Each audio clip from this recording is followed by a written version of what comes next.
નમસ્કાર મિત્રો, આજના વિડીયોમાં આજના સમાચારોમાં ગેસ સિલિન્ડર કેન્દ્ર સરકારનો મોટો નિર્ણય, રેશન કાર્ડ ડિજિટલ પૈસા ખાતામાં જમા થશે, સીએનજીના ભાવમાં વધારો, કોને કેટલી અસર, આધાર કાર્ડ ધારકો માટે બે મોટી અપડેટ, પેટ્રોલમાં ઇથેનોલનું પ્રમાણ ઘટશે, 6 વરસાદી સિસ્ટમ સક્રિય, ગુજરાત સાવધાન અને ગુજરાત પોલીસ ગુનેગારો થથરી જશે વગેરે વિશેના સમાચારો વગેરે વિશેની માહિતી આપણે આજના વિડીયોમાં જોવાના છીએ. તો વિડીયો છેલ્લે સુધી જુઓ અને જો તમે અમારી આ ચેનલ પર નવા હોય તો ચેનલને જરૂરથી સબસ્ક્રાઇબ કરી નાખો. તો મિત્રો, આજના સમાચારોમાં સૌ પ્રથમ વાત કરીએ ગેસ સિલિન્ડરને લઈને હાલમાં ચર્ચાનો વિષય હતો. એના પછી છે કેન્દ્ર સરકારે મોટો નિર્ણય લીધો છે, એટલે કે ગેસ સિલિન્ડરના કેવાયસીને લઈને જે છેલ્લી તારીખ 16 ઓગસ્ટ આપી દેવામાં આવી હતી એને લઈને જે છે કેન્દ્ર સરકાર દ્વારા હાલમાં જે છે મોટો નિર્ણય લીધો છે. તો શું છે અપડેટ? તો એલપીજી ગ્રાહકો માટે મોટા સમાચાર આવ્યા છે. આધાર આધારિત એલપીજી કેવાયસીની અંતિમ તારીખ લંબાવવામાં આવી છે. તો સૌથી મોટા સમાચાર કે જે કેવાયસીની તારીખ હતી એને જે છે લંબાવી દેવામાં આવી છે. પહેલા અંતિમ તારીખ જે છે 16 ઓગસ્ટ 2026 હતી, એટલે કે ગેસ એજન્સીઓ દ્વારા જે છે એલપીજી ગ્રાહકોને છેલ્લી તારીખ 16 ઓગસ્ટ આપી દેવામાં આવી હતી, પરંતુ હવે ગ્રાહકો જે છે 23 ઓગસ્ટ 2026 સુધી તેમનું કેવાયસી પૂર્ણ કરવાની તક ગ્રાહકોને આપવામાં આવી છે. તેથી જેમણે હજુ સુધી પણ તેમનું કેવાયસી પૂર્ણ કર્યું નથી તેમને તેમના ગેસ કનેક્શન તાત્કાલિક સસ્પેન્ડ થવાની જે છે ચિંતા કરવાની જરૂર નથી. સમયસર કેવાયસી પૂર્ણ કરવામાં નિષ્ફળતાથી એલપીજી સિલિન્ડર મેળવવામાં મુશ્કેલી પડી શકે છે. જો કેવાયસી 23 ઓગસ્ટ 2026 સુધીમાં પૂર્ણ નહીં થાય તો સિલિન્ડર ઘરેલું દરે જે છે ઉપલબ્ધ થશે નહીં. આનો અર્થ એ છે કે કેવાયસી વગરના લોકોને જે છે ગેસ સિલિન્ડર વધુ મોંઘા પડશે. તો સૌથી મોટી અપડેટ, જે કેવાયસીની તારીખ હતી એ લંબાવીને 23 ઓગસ્ટ કરી દેવામાં આવી છે. અને ત્યારબાદ મિત્રો, સમાચારોની અંદર આગળ વાત કરીએ, રેશન કાર્ડ ડિજિટલ પૈસા ખાતામાં જમા થશે. 14 ઓગસ્ટ 2026ના દિવસે ભારત સરકારે પ્રધાનમંત્રી ગરીબ કલ્યાણ યોજના અંતર્ગત ડિજિટલ પૈસા એટલે કે સીબીડીસી આધારિત સેન્ટ્રલ બેંક ડિજિટલ કરન્સી આધારિત ડીબીટીને અધિકારિક રીતે લોન્ચ કરવામાં આવ્યું છે.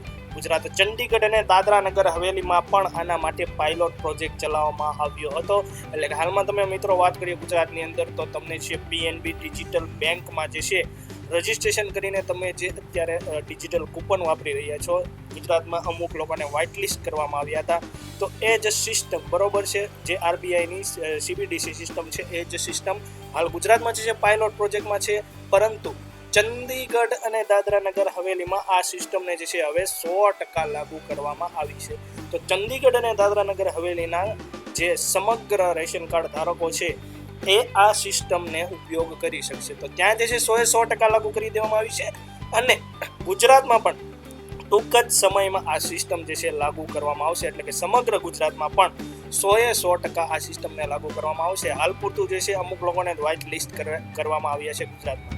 ડિસ્ટ્રીબ્યુશન સિસ્ટમમાં આરબીઆઈની આ સીબીડીસી એટલે કે સેન્ટ્રલ બેંક ડિજિટલ કરન્સી એ ડિજિટલ સિસ્ટમનું ભારત સરકારનું સૌથી મોટું પગલું ગણવામાં આવી રહ્યું છે.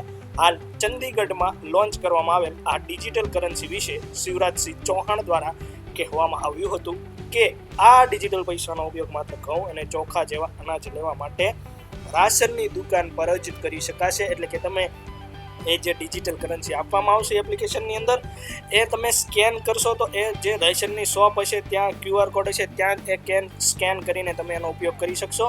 બીજી કોઈ પણ જગ્યાએ, એટલે કે તમે દાખલા તરીકે પેટ્રોલ પુરાવા જાઓ ને ત્યાં એનો QR કોડ જે છે આ કરન્સી વડે સ્કેન કરો તો ત્યાં તમને જે છે ટ્રાન્ઝેક્શન ફેલ બતાડશે, ત્યાં તમારું ટ્રાન્ઝેક્શન થશે નહીં. તો માત્ર રેશનની શોપ પર જ એનો ઉપયોગ કરી શકાશે. અને સાથે સાથે તેની વેલિડિટી 30 દિવસની રહેશે. 30 દિવસની અંદર જે છે રાશન લેવામાં નહીં આવે તો પૈસા જે છે સરકારને પરત મળી જશે.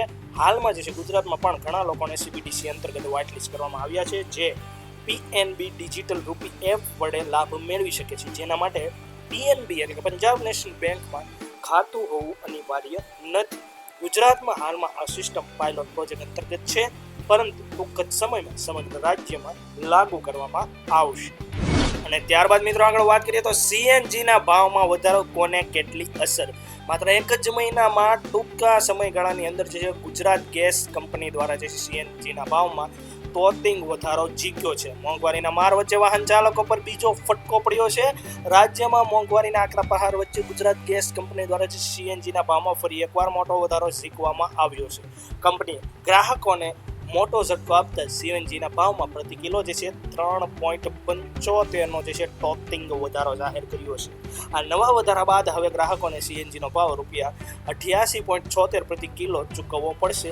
સૌથી ચિંતાજનક વાત એ છે કે ગુજરાત ગેસ દ્વારા એક જ મહિનામાં બીજી વાર સીએનજીના ભાવમાં વધારો કરવામાં આવ્યો છે, જેના કારણે સામાન્ય અને મધ્યમ વર્ગના વાહન ચાલકોનું બજેટ સંપૂર્ણપણે ખોરવાઈ ગયું છે. ગુજરાત ગેસ કંપનીએ આ નિર્ણયથી રાજ્યના અંદાજે 3.34 લાખથી વધુ સીએનજી વાહન ચાલકોના ખિસ્સા પર સીધો જ આર્થિક બોજ જે છે પડવાનો છે. સીએનજીના ભાવ વધતા ઓટો રિક્ષા ચાલકો અને નાના વાહન ચાલકોના માલિકોને જે છે દૈનિક ખર્ચ વધી જશે. પરિણામે આગામી દિવસોમાં ઓટો રિક્ષાના ભાડા તેમજ લોકલ ટ્રાન્સપોર્ટેશન ખર્ચમાં વધારો થવાની જે છે પૂરતી શક્યતા છે. પેટ્રોલ અને ડીઝલના ઊંચા ભાવથી બચવા માટે લોકોએ સીએનજી વાહનો અપનાવ્યા હતા, પરંતુ આ ભાવ વધારાના કારણે તેઓને પણ જે છે આર્થિક બોજ સહન કરવાનો વારો આવ્યો છે. અને ત્યારબાદ મિત્રો સમાચારોમાં આગળ વાત કરીએ આધાર કાર્ડને લઈને. આધાર કાર્ડ ધારકો માટે બે મોટી updates unique identification authority of India એટલે કે યુઆઈડીઆઈ તરફથી જે છે મળતી માહિતી મુજબ બાળકોના આધાર કાર્ડ માટે 5 અને 15 વર્ષ એમ જે છે 2 વખત બાયોમેટ્રિક અપડેટ કરાવવું ફરજિયાત કરી દેવામાં આવ્યું છે. એટલે કે પરિવારમાં કોઈ પણ બાળકની બાયોમેટ્રિક અપડેટ એટલે કે એમાં જે છે આઈરિસ એટલે કે આંખનું સ્કેન કરવામાં આવે છે અને ફિંગર એટલે કે હાથની જે ફિંગર હોય છે એનું સ્કેન કરવામાં આવે છે.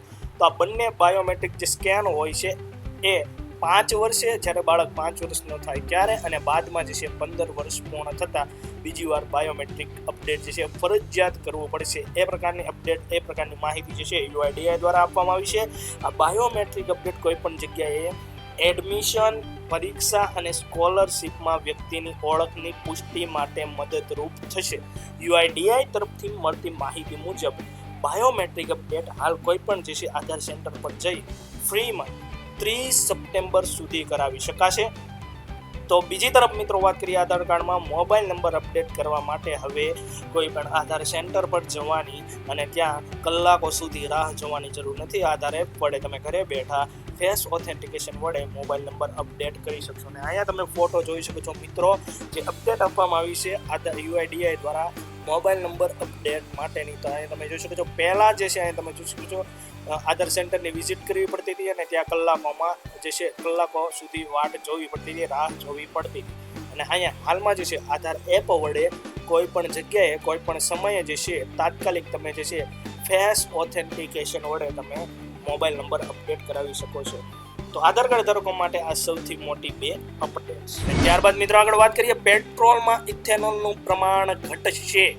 હાલ સમગ્ર દેશમાં E20 એટલે કે 20% ઇથેનોલ મિશ્રિત પેટ્રોલનો વિરોધ થઈ રહ્યો છે. તેવામાં કેન્દ્ર સરકારના સૌથી ટોચના સલાહકાર દ્વારા E10 પેટ્રોલ પાછું લાવવા એટલે કે E10 પેટ્રોલ જે છે પાછું લાવવા એટલે કે માત્ર ને માત્ર 10% ઇથેનોલ મિશ્રિત હોય એ પેટ્રોલ જે છે પાછું લાવવા અને E20 મિશ્રિતથી જે છે આગળ ન વધવાની જે છે સલાહ આપવામાં આવી છે.